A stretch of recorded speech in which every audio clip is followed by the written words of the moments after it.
hope that this session is going to be worth your while. I'm happy to see कि despite everything 3-4 महिलाएं तो मुझे इसमें दिख रही हैं, क्योंकि हम women empowerment की बात या तो पुरुष करते हैं, या अगर महिला करती भी हैं तो पुरुषों के सामने करती हैं, महिलाएं कहीं दिखाई नहीं देती women empowerment के लिए. So it's nice to see that at least 3-4 ladies are in this gathering, which I feel that आप लोग तो already women empowered हैं, I mean as women empowered हैं, but कहीं ना कहीं जब हम financial inclusion, women empowerment, self help की बात करेंगे, हम CSR एक्टिविटीज़ की बात करेंगे, या हम डिफरेंट इमर्जिंग अपॉर्चुनिटीज़ की बात करेंगे, इट्स इम्पॉर्टेंट कि हम as brand ambassadors of women empowerment, no matter किस फील्ड में हम हैं, इसको एक नेक्स्ट लेवल तक अपने ऊपर, अपने नीचे, अपने साइड में सब जगह लेके जाएं. Now, just because I happen to be chairing the session and इसमें women empowerment का भी एक area है, I am not going to sort of hijack the session only for women empowerment. I'm going to ask each speaker to give a small synopsis of what they are doing in their field and how financial inclusion, self-help and women empowerment is happening as a collection of activity in their specific areas. The concept जो महेश जी ने सामने रखा, that we recognize an asset and we build on that asset, I think that's exactly what you did. So what he is propagating through the self-help groups, what he is saying is becoming a possibility and taking the not only the women but people to the next level. I think you have already done that by recognizing that particular asset in a particular community or a gender, and you have used very nicely that particular asset to make it a win-win situation where women got employment, your organization got what it needed, and I think that is exactly why we are sitting here and we are talking about self-help groups, we are talking about women empowerment or inclusion, including financial inclusion. The concept that we've spoken a lot about weaker sex, weaker section.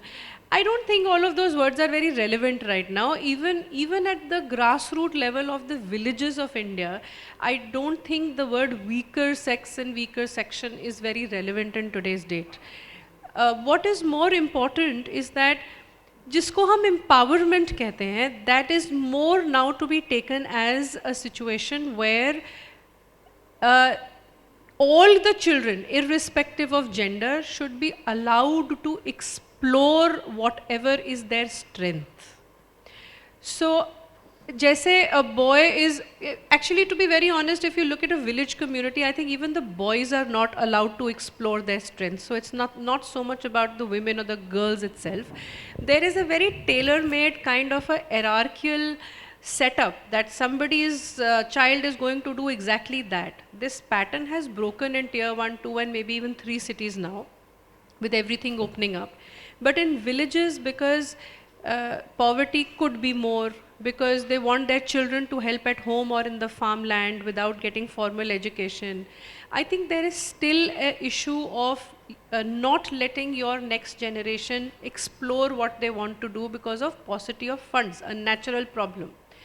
So what needs to be driven socially before things start getting driven or along with things being driven financially and inclusivity is that we need to have discussions, or we need to have forums where people can be made to understand that your children need to explore what they can do and there is to be no gender bias in that exploration. I think that is automatically going to result in empowerment. Once there is empowerment and there is no gender inequality, I think we will not have to talk about women empowerment. I think that is exactly what you were trying to say also, that it's very easy for us to sit on forums, sitting in these very nice rooms and talking about how we should include everybody, but the idea is not that. The idea is wherever we have an opportunity, even in our homes, where we have help coming in, whether in the form of a lady or in the form of a man, we have never really made an effort to understand how their family structure is, how they are managing their things, sitting, working at your home and living somewhere else, either coming on a daily basis or maybe some of them just staying with you and going back to villages after some point of time. We are very happy to live in our own cocoon, assuming that that's a life that we don't know anything about. And so I was just talking to sir, and he said India lives in many centuries. Am I right? So that was a very nice way of putting it. That we still have people who are living in the 18th century and the 19th, and then those that are probably even far ahead of the existing century today. So sort of coming back to what I was saying, women empowerment as a concept was very good when it started, way back 10, 20, 30, 40 years, when we realized we need an upliftment pattern. In today's date, I don't think it's a women empowerment situation. I think it's more a gender inequality that needs to be removed in our thought processes.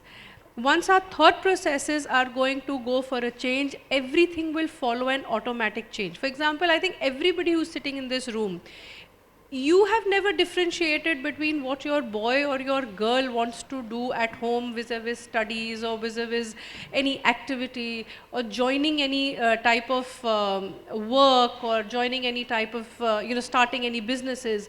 I doubt whether any of you would stop your daughters from doing or exploring their future, so to speak. But this is a thought process that does not come down to the village level in our country even today, is what I think sir had pointed out. So that is what we all need to work at in our own small way or big way. Big way as he's doing it because he's in that area, he can do it, he can go larger, he can cover a larger segment of people, maybe in a sporadic way like you are doing it at various points, and maybe in a very small way each of us can contribute to the situation. Government एक facilitator है, वो कुछ चीज़ें आपके लिए तैयार करके दे सकती है, लेकिन उसको अगले लेवल तक लेके जाना खुद का हमारा काम है. हम सिर्फ अपने घरों में बैठ के किसी और को सारी चीज़ का जिम्मेदार ठहरा के और उन्हीं को बुरा भला बोल के उसी फेर में उम्र भर रह जाएंगे और हमारी जनरेशन्स भी उसी में रह जाएंगी अगर हम अपने आप को उसमें से खुद निकालने की कोशिश नहीं करेंगे. It's not like India is not doing anything. The world is doing a lot of things, but India is also doing quite a lot. May not all be driven by the government, may be partially driven by the government, but yes, there is a lot that has started. And one area that comes to my mind, and I'd like to add, maybe we haven't done this in a very huge way yet, but since we are talking about the circular economy model and we're talking about waste management, if I'm given to understand, I think we have achieved making roads out of plastic. Probably more than 700 odd kilometers have already been made. Not a huge achievement maybe, but certainly a beginning. A beginning where even the government has now started putting a thought process on this and using alternative means, like somebody is doing it for clothes, somebody is doing it for other areas, you're doing a waste management issue, somebody is trying to create, as you said, gunny bags out of it. So while we are all trying in some way or the other, I think the government has also put success or its achievement as something that will be driven over a period of time. But we have actually started in that process. 700 odd kilometers has been made. I was just reading to reconfirm some of the things that I'd heard. Noida, I think, is now coming up with another road like this, and in various parts of the country, national highways in bits and pieces totaling to about 700-800 kilometers has now got roads which have used plastic. The thought process that comes out of this is that only about 6, 7, 8% of waste has been, or plastic has been used to create these roads. So look at the potential. If we just look at India and the roads that need to be made, relaid in the entire country on a yearly or an annual basis, if we can use even a tiny percentage of our plastic and our waste, at least I think we are working in the right direction. Pace, speed, all of those things that need to scale up. Of course, that is something that the government as well as all of us individually or collectively have to focus on. So thank you so much, Yogesh. You gave us an insight of this entire area while we were talking about empowerment of different types. I think one of the most important empowerment that our country and the entire world at large needs today is the empowerment of one, generating a little lesser waste, or learning how to do that. Two, recycling what we are generating in our own homes before they go into a waste management plant or a dump. And third, of course, is the larger picture where you are already working very hard, and hopefully the government and its policies will at least help you and many other people like you who are joining the, the cleansing or the recycling of the entire environment, so to speak. So thank you so much for your effort and for putting together a beautiful presentation. So I'm just going to say one or two remarks on this entire session, because we've actually captured two completely diversified areas. One is empowerment, specifically related to women, specifically related to our villages, and the other is the environment factor and the recycling factor of waste and many other types of pollutants that are actually finishing our earth, in a manner of speaking. So trying to tie up these two things together is not going to be very easy, but I'm just gonna say a couple of lines and things before I can be in a position to close the session, unless somebody has questions. The first thing is that when we talk about empowerment from this forum, I would not like to talk about women empowerment. I'm sorry to say, but I would like to talk about male empowerment. Somewhere in this entire setup, we as women, as ladies, have failed our boys. We've not failed our girls. We've taught them everything. We've taught them to clean, we've taught them to cook, we've educated them, we've given them everything that needs to be given. You put a woman out into the world alone, maybe she'll have those initial problems that any new bird would have, where the feathers and the wings are yet coming apart, but she will surely take off. It is the men that we are bringing up that are not empowered anymore.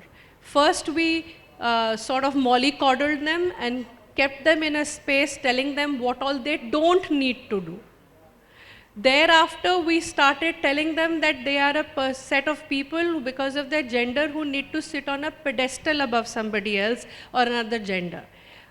Unfortunately, for all such males who are born now or have already been living in this setup, the women or the female gender as a generality, not as a single person, has come up in such a larger way over them and shown that they are much better in handling hundreds and hundreds of things simultaneously, that they are multitaskers, whereas the men can only focus on a few things at a time. And again, I don't mean this as a gender bias, or I don't mean to pinpoint this like a woman to a man thing, but it's somewhere where I feel that we women are responsible for this also. We can't only push this to the male segment of the society.